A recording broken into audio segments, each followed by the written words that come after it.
Anda kembali di iNews Malam bersama saya Aya Nufus. Pemirsa, aksi heroik dilakukan seorang anggota Binmas Polsek Pondok Aren saat melumpuhkan pelaku ganjal ATM.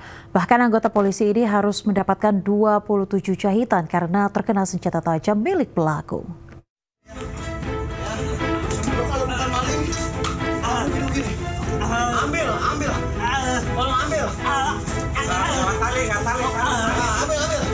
Aksi heroik seorang anggota Binmas Polsek Pondok Aren saat melumpuhkan pelaku ganjal ATM di Larangan, Tangerang, Banten viral di jagadmaya. Pelaku yang berulang kali mencoba kabur pun tak berkutik saat Ibtu Rahmat Gunawan menahan pelaku dan dibantu sejumlah warga. Akibat aksi heroiknya, Ibtu Rahmat harus mendapat perawatan di bagian tangan karena terkena sabetan senjata tajam milik pelaku. Kejadian bermula saat Ibtu Rahmat tengah berpatroli di sekitar lokasi dan melihat adanya aktivitas janggal di sebuah mesin ATM.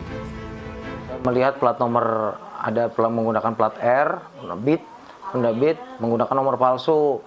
Nah, setelah saya itu balik kembali, saya lihat ternyata ada laki-laki masuk mencoba membantu ibu-ibu yang sedang ambil ATM. Saya langsung bertanya, "Ibu kenapa?" "Iya Pak, ini keganjel," ya kan. Terus dia menjawab, "Nah, kamu ngapain?" Saya bilang gitu kan. "Enggak Pak, saya bantu apa? Kamu ke ibu kenal enggak?" "Enggak." "Wah, lu kamu enggak minta bantuan, nah, berarti kamu maling nih, penjahat kamu," saya bilang gitu kan. Nah, karena saya udah yakin, nah saya langsung melakukan pemitingan, langsung saya amankan. Nah, tiba-tiba dia mengeluarkan pisau dari bilah badannya. Nah, akhirnya mengorek pisau itu sehingga kena tangan saya. Usai berhasil ditangkap, pelaku langsung digelandang ke Mapolsek Ciledug guna penyelidikan lebih lanjut. Dari Tangerang, Banten, Nunung Purnomo, iNews melaporkan. Pemirsa, mobil dinas Camat Baito Konawe Selatan yang kerap ditumpangi Guru Supriyani selama menjalani proses hukum diduga ditembak orang tak dikenal usai sidang pembacaan eksepsi. Peristiwa diduga sebagai bentuk teror terhadap Supriyani yang dituduh menganiaya anak polisi.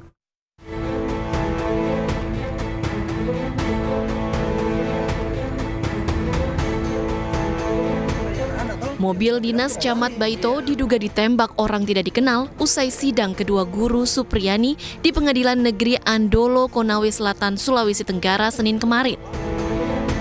Mobil yang kerap digunakan Guru Supriyani ini diduga ditembak di depan SD Negeri 3 Baito. Saat ditembak, mobil minibus berplat merah ini dikemudikan Kasih Pemerintahan Kecamatan Baito sekaligus PJ Kades Ahuang Guluri saat hendak menuju kantor kecamatan. Ada insiden, ini mobil dinas camat yang biasa juga dipakai, tapi tadi itu ditembak. Nah, ini yang kami lagi identifikasi dia tembak, tapi waktu ditembak ini bukan Pak Camat yang bawa, ada kepala desa yang bawa. Sepulang dari sidang, kami lagi makan, Pak Desa Ahuang Guluri pulang di rumahnya, sekitar 1 jam berselang, beliau balik, saya lagi duduk-duduk di aula, situ di tribun, kemudian Pak Herman menelpon, katanya mobil ada yang terkena peluru. Tapi saya belum bisa pastikan peluru apa, makanya kami langsung ke sana.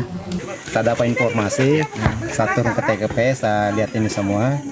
Jadi untuk sementara tunggu tim idem dari Polres. Ya. Untuk sementara saya. Mobil ini mau dibawa kemana ini? Oh, di Polsek dulu.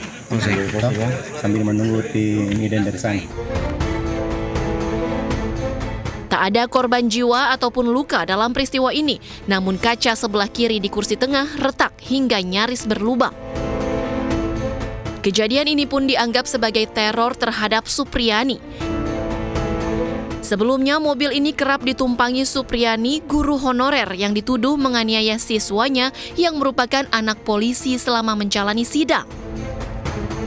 Saat ini kasus dugaan penganiayaan guru honorer Supriyani masih terus berlanjut di Pengadilan Negeri Andolo, Konawe Selatan. Dari Konawe Selatan, Sulawesi Tenggara, Muhtarudin, iNews melaporkan. Sementara itu, sidang lanjutan kasus Guru Supriyani hari ini kembali digelar di Pengadilan Negeri Andolo, Kabupaten Konawe Selatan, Sulawesi Tenggara. Agenda sidang kali ini pembacaan eksepsi oleh kuasa hukum terdakwa. Karena berdasarkan hasil penyidikan tidak sesuai ketentuan perundang-undangan dan melanggar kode etik. A.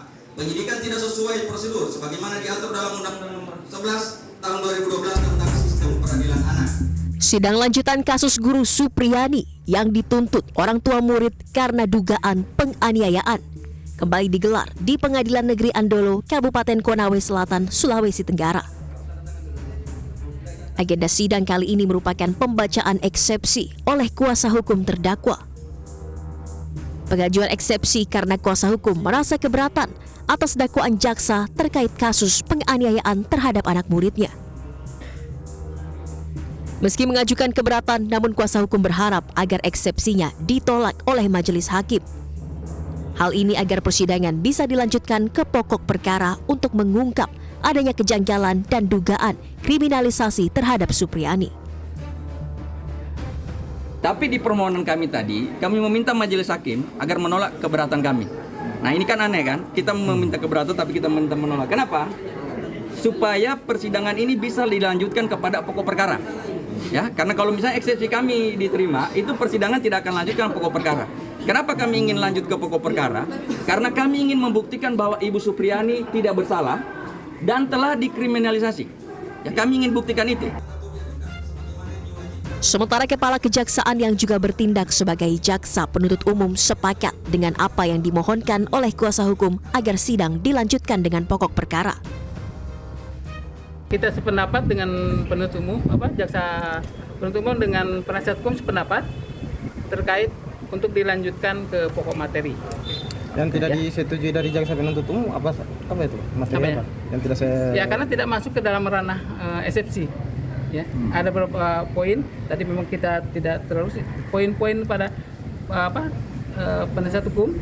Saya hanya menyebutkan poin-poin tertentu ya penasihat hukum tidak memenuhi pasal 156 dalam KUHP itu aja.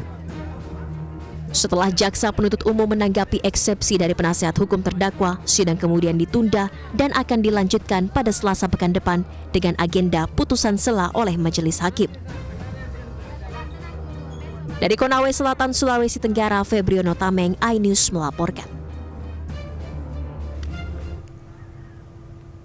Pemirsa, penyebab kematian siswi calon pramugari di Asrama Pendidikan Penerbangan di Medan, Sumatera Utara masih menjadi misteri.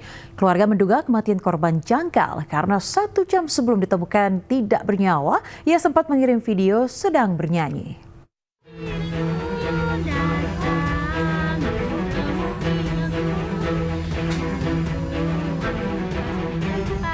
Ade Nurul Fadila, 19 tahun, sempat mengirimkan video dirinya sedang menyanyi 1 jam sebelum dikabarkan meninggal dunia di Asrama Pendidikan Calon Pramugari di Medan, Sumatera Utara 1 Oktober lalu. Curiga kematian anaknya tidak wajar, keluarga melalui kuasa hukum melapor ke Polda Sumatera Utara, termasuk mengajukan ekshumasi untuk keperluan otopsi.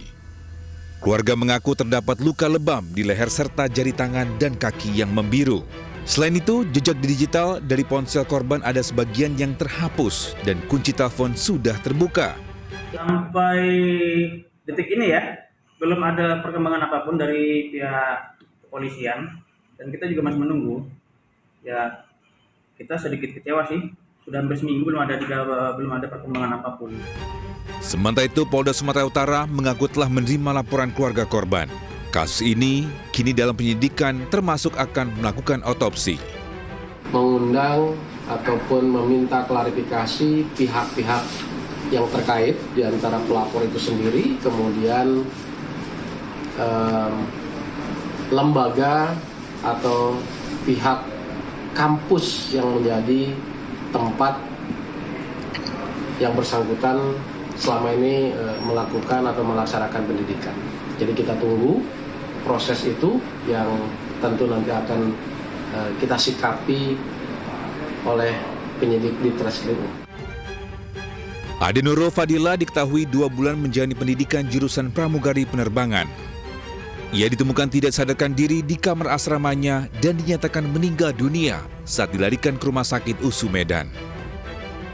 Dari Asahan dan Medan, Sumatera Utara, Ulil Amri dan Aminur Rashid, iNews melaporkan.